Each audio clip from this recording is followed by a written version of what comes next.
je voudrais m'adresser à la catégorie dite homosexuelle, donc les gays et les lesbiennes. Vous qui vous donnez au penchant d'aller homme avec homme et femme avec femme, je n'ai pas un message de condamnation pour vous, mais j'ai un message d'éveil et d'interpellation. Parce que vous êtes en train peut-être de vous réjouir par rapport à la dépénalisation. Vous voulez vous réjouir en ce moment. Vous vous sentez peut-être revigoré. Vous pensez que votre cause est entendue parce que vous voulez vous livrer publiquement, n'est-ce pas? Vivre votre amour publiquement. Et vous êtes convaincu que vous êtes amoureux et que vous voulez passer votre vie avec un homme que vous appellerez mon mari. Vous vous appellerez tous les deux mon mari. Est-ce que vous ne trouvez pas ça bizarre? Dieu crée l'homme et la femme et les unit au jardin d'Éden. Dans Genèse chapitre 1, verset 26, on nous dit Dieu créa l'homme et la femme. Et au verset 28, il les bénit et déclara qu'ils soient féconds et qu'ils se multiplient. Mais est-ce que vous avez vu quelque part dans cette parole que Dieu a créé l'homme et la femme pour qu'ils procréent et qu'ils possèdent la terre et qu'ils se multiplient sur la terre et qu'ils dominent la terre? Dieu n'a pas dit ça. Dieu a dit femme et homme et femme. Mais la tendance est venue se renverser à quel moment? Vous n'êtes pas les premiers à être victimes de tels penchants et de pulsions sexuelles enflammées, homme pour homme, femme pour femme. Il y a déjà eu un précédent, et c'était toujours dans le livre de Genèse, lorsque Dieu détruit Sodome et Gomorrhe. Pourquoi Dieu a détruit ces deux villes? Parce que justement, c'est ces penchants-là qui s'exprimaient. L'homme allait avec l'homme, la femme allait avec la femme, et c'était tout un désordre à cette époque. Et cette abomination, comme il est écrit dans Lévitique, que je m'en vais également lire, dans Lévitique, Dieu dit, si un homme couche avec un homme comme on couche avec une femme, ils commettent tous deux un acte abominable. Ils seront punis de mort, leur sang retombera sur eux.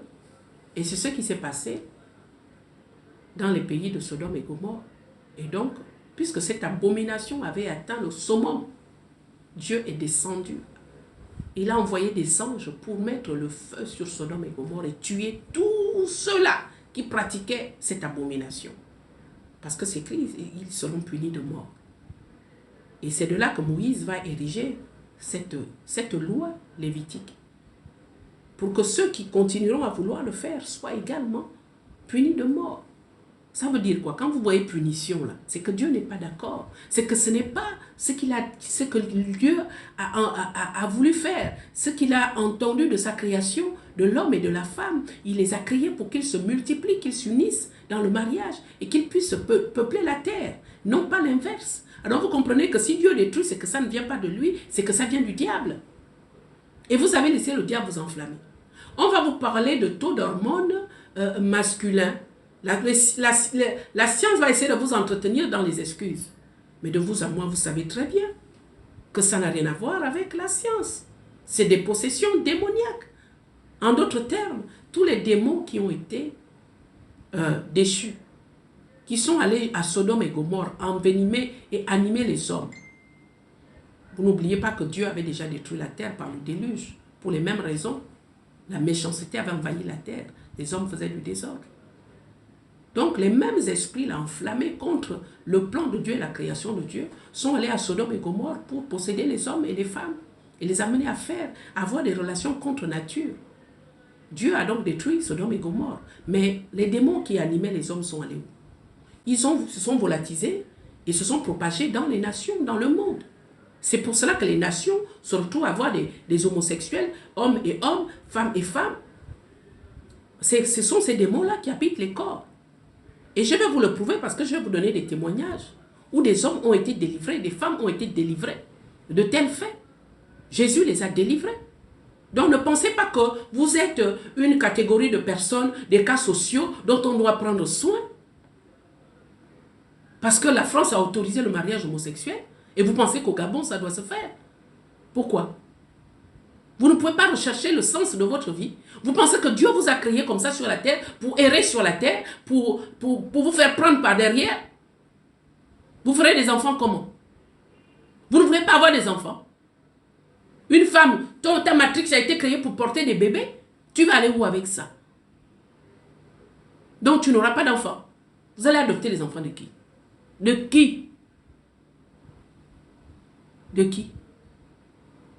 Non, revenons vraiment, je vous en prie. Je n'ai rien contre l'homosexualité. Je n'ai rien contre les homosexuels. Mais j'ai tout contre l'homosexualité. Je vous aime en tant qu'être humain. Je vous aime comme mon prochain. Parce que Dieu vous a créé parfait. Vous n'avez pas de problème d'hormones. Vous êtes possédé de démons. Il faut chercher votre délivrance. Et rentrer dans votre destinée. Peut-être que toi là, femme, tu es une grande servante de Dieu. Une prophétesse. Mais tu laisses les démons te conduire.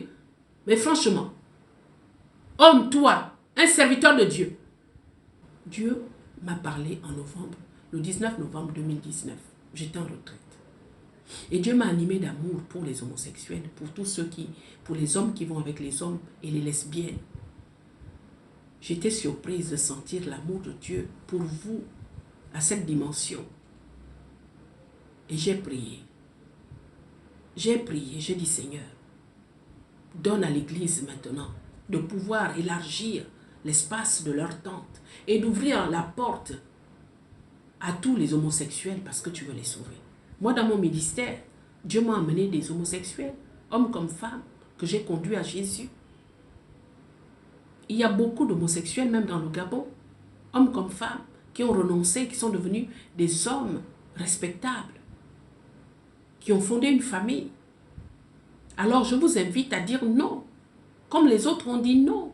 Satan, tu n'auras pas ma vie et tu ne détruiras pas ma destinée. Ne savez-vous pas qu'après la mort, il y a une vie? Où passerez-vous l'éternité? Ensemble, nous allons lire la parole de Dieu. La parole de Dieu est claire, elle dit ceci. Nous allons lire un tout petit peu. Vous allez comprendre que Dieu ne vous a pas créé pour aller en enfer. Dieu nous a créés pour passer l'éternité avec lui. Et le diable veut vous maintenir dans la captivité, dans le mensonge et dans l'illusion d'un amour véritable, enflammé pour un homme ou pour une femme. Homme pour homme, femme pour femme. C'est le diable qui vous ment. Parce que vous savez quoi? Le diable sait que sa fin sera dans les temps de feu en enfer. Et il ne veut pas aller seul là-bas. Donc il est en train de tout faire pour détruire l'humanité afin que plusieurs aillent avec lui. On nous dit, ils montèrent sur la surface de la terre et ils encerclèrent le camp des saints et les villes animées. Mais le feu de Dieu descendit du ciel et les dévora. Le diable qui les égarait fut jeté dans les temps de feu et de soufre où sont la bête et le prétendu prophète. Et ils seront tourmentés jour et nuit au siècle des siècles. Le diable lui-même passera l'éternité. C'est Apocalypse 20, versets 9 à 10. Le diable lui-même passera l'éternité en enfer. Mais il sait que sa fin est proche. Donc il enflamme les hommes à se rebeller contre Dieu. Et c'est ce que vous êtes en train de faire. Vous êtes en rébellion contre Dieu par votre choix et vos penchants, vos pulsions sexuelles. Vous dites à Dieu non. Toi, tu m'as créé pour me marier avec une femme. Moi, je choisis un homme. C'est une rébellion et une abomination. Une femme qui dit non, tu m'as créé pour me marier avec un homme et avoir des enfants. Moi, je choisis de vivre avec une femme. Et regardez ce que vous faites dans les lieux obscurs, dans vos rapports abominables. Regardez si c'est ce que Dieu a créé le corps pour que vous fassiez. Non, c'est le diable, ce sont ses œuvres. Écoutez ce qui est écrit. On nous dit, le vainqueur recevra un héritage. Je serai son Dieu et il sera mon fils. Quant aux lâches, aux incrédules, aux pécheurs, aux abominables, aux meurtriers, à ceux qui vivent dans l'immoralité sexuelle, aux sorciers, aux idolâtres et à tous les menteurs, leur part sera dans les temps ardents de feu et de soufre. Dans l'immoralité sexuelle, vous retrouvez justement les homosexuels, les adultères. Leur part sera dans les temps de feu et de soufre. Donc vous aurez l'héritage avec le diable et vous terminez votre vie dans l'éternité de l'enfer. Quand on dit éternité, c'est qu'il n'y aura pas de fin. Et c'est un feu qui brûle jusqu'à sans fin. Et c'est à ça que vous voyez votre vie. C'est-à-dire vous avez vécu un peu de temps. Vous avez vécu, c'est-à-dire vous avez vécu un peu de temps sur la terre. et vous choisissez de passer l'éternité, le reste de votre vie, où il n'y aura pas de faim, dans le feu qui brûle, qui consume, il n'y a jamais de repos.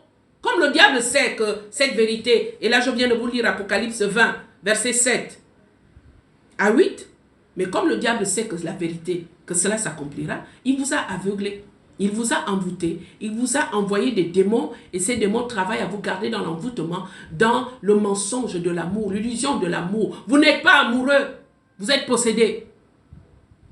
Moi je suis prête, si vous voulez votre délivrance. Vous appelez et je vais vous recevoir. Les hommes de Dieu sont prêts à vous aider à sortir de là. Ne vous laissez pas piéger jusqu'au bout. Vous aurez vécu votre vie finalement, pourquoi? Pour vivre la saleté. Vous-même, vous ne regardez pas que c'est sale. Jésus vous aime. Pour vous également, il est mort. Car il est écrit, Dieu a tant aimé le monde qu'il a donné son Fils unique afin que quiconque croit en lui ne périsse point, mais qu'il ait la vie éternelle. Jésus est venu pour cela, pour donner une vie merveilleuse. Vous avez une destinée propre, une destinée merveilleuse. Alléluia. Jésus vous aime. Et moi également, parce que je sais que ce n'est pas de vous-même que vous faites ces choses. Le diable est à l'origine de cela. Alors réveillez-vous et renoncez à cette vie abominable. Et Dieu vous accueillera. Alléluia. Dieu vous accueillera dans son amour si insondable et parfait. Et il vous rendra parfait. Il va vous laver de l'eau de la purification. Et je ne peux pas finir sans faire cette prière avec vous. Car il est écrit dans la parole de Dieu. Alors on va lire ensemble cette parole. Hébreux 3, 15. Aussi longtemps qu'il est dit, aujourd'hui, si vous entendez sa voix, n'endurcissez pas votre cœur, comme lors de la révolte. Vous n'endurcissez pas votre cœur. Parce qu'avant vous, il y a des hommes qui s'étaient révoltés contre Dieu, au-delà de Sodome et Gomorrhe, également dans le désert. Et Dieu les a exterminés. Et on vous invite à vous de ne pas endurcir vos cœurs et de vous laisser, alléluia, convaincre et d'accepter Jésus comme votre Seigneur et Sauveur. Selon qu'il est écrit, si tu reconnais publiquement de ta bouche que Jésus-Christ est le Seigneur et si tu crois dans ton cœur que Dieu l'a ressuscité, tu seras sauvé. En effet, c'est avec le cœur que l'on croit et parvient à la justice et c'est avec la bouche que l'on affirme une conviction et parvient au salut. Comme le dit l'Écriture, celui qui croit en lui ne sera pas couvert de honte. Amen. Alors je vous invite à cette prière simple. Et vous allez voir comment le Saint-Esprit va vous conduire et va vous apporter, alléluia, l'amour de Dieu. Il va vous transférer l'amour de Dieu et souverainement va commencer à pratiquer une délivrance sur votre vie. Alors vous répétez après moi, Père éternel, je me répands de mes mauvaises voies et je demande pardon pour avoir péché contre toi. Je refuse de continuer à faire usage contre nature de mon corps et de mon sexe. J'accepte le Seigneur Jésus-Christ car je crois que tu l'as ressuscité des morts et je l'accepte comme mon Seigneur et mon Sauveur personnel et comme mon unique maître. Je renonce à la vie de souillure sexuelle, je renonce à l'homosexualité, délivre-moi des démons de Sodome et Gomorrhe, lave-moi par ton sang et purifie mon âme de toutes ces souillures au nom de Jésus-Christ. Alléluia. Merci Seigneur. Jésus vous a donné la vie maintenant. Et vous allez la vivre maintenant pour lui plaire. Parce qu'il vous aime. Et si vous voulez vraiment aller en profondeur dans votre nouvelle vie, et je vais vous lire même le passage qui prouve que vous êtes pardonné, parce que vous avez confessé Jésus de tout votre cœur. Si vous l'avez confessé de tout votre cœur, vous êtes pardonné. Et je vous invite vraiment à chercher une assemblée autour de vous, des pasteurs autour de vous qui pourront vous accompagner dans la transformation et une délivrance radicale. Car il est écrit dans 2 Corinthiens chapitre 5 verset 17, si quelqu'un est en Christ, il est une nouvelle création. Les choses anciennes sont passées et voici toutes choses sont devenues nouvelles. Alors, vous êtes une nouvelle création dès lors que vous avez fait cette confession de foi avec tout votre cœur, avec sincérité de cœur. Le Seigneur vous a lavé, purifié par son sang. Dieu a pardonné tous vos péchés passés et vous êtes une nouvelle création et vous abordez une nouvelle vie avec le Seigneur. Alléluia. Alors vous devez être libre de toute culpabilité.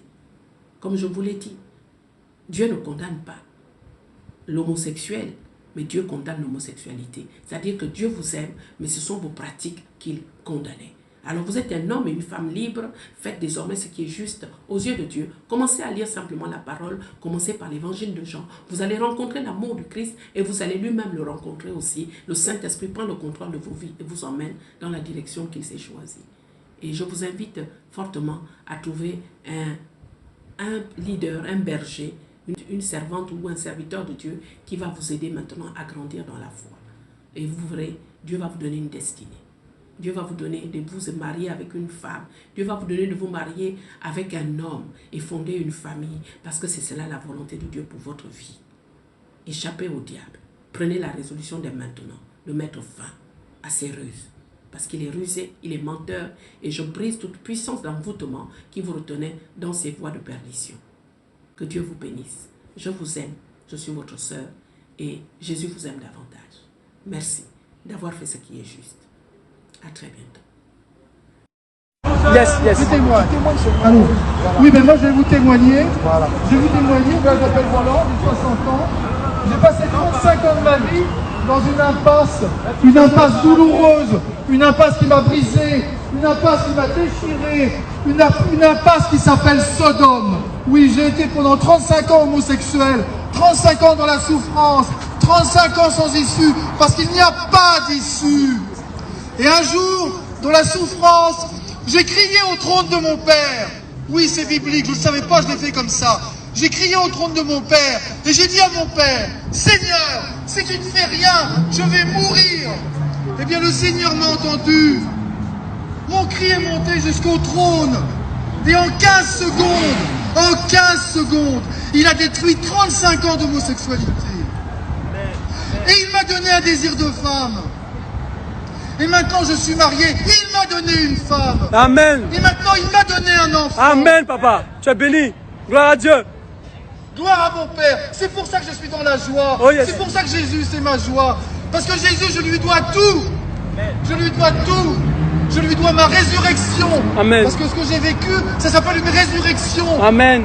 Il a fait comme Lazare. Il a dit, Roland, sors du tombeau. Et je suis tombé, je suis sorti du tombeau par sa grâce. Et maintenant je suis vivant. Et maintenant je suis dans la joie. Et maintenant partout sur cette terre, je veux témoigner pour Jésus. Je veux dire, Jésus, c'est pas une solution, c'est la solution. Amen. Il est la solution. Votre problème, la chose qui vous fait le plus souffrir, que vous traînez depuis des années, sans solution, vous vous êtes tourné à droite, à gauche, vers les médecins, vers les marabouts. Non, ils n'ont pas la solution. Eh bien, ce problème, vous allez le prendre, vous allez en faire un paquet. Et ce paquet, vous allez le déposer au pied de la croix. Parce que c'est là que tout s'est passé, au pied de la croix à Golgotha. Vous allez déposer votre problème au pied de la croix, et je peux vous garantir que Jésus, il a en lui toutes les bonnes solutions pour vous. Toutes. Rien n'est impossible à Dieu, rien. Il a détruit mes 35 ans d'homosexualité en 15 secondes. Qui peut faire ça? Qui peut faire ça? Personne, papa. Personne ne peut faire ça. Yes, papa. Sauf lui. Lui, qui est doux. Oui, il est doux. Yes. Il est doux, il est doux, il est archi doux. Yes. Il est merveilleux. Yes. Il est extraordinaire. Allez vers Jésus, prenez vos problèmes, foutez tout ça dans un sac. Allez au pied de la croix, déposez votre sac. Laissez tomber votre orgueil. Dites au Seigneur, Seigneur, je suis impuissant. Seigneur, je n'y arriverai pas sans toi. Voilà. Et votre humilité sera votre chemin de triomphe. Parce que si vous êtes humble devant le Seigneur, il va vous élever parce que l'humilité précède la gloire. Amen. Et il va vous élever. Amen. Et vous allez pouvoir rentrer dans son plan. Amen. Le plan qu'il a prévu pour vous de toute éternité. Bénissez le nom du Seigneur chaque jour. Ouvrez un œil, bénissez le nom du Seigneur. Chantez, bénissez le nom du Seigneur. Dansez, bénissez le nom du Seigneur. Amen. Amen, papa. God bless you.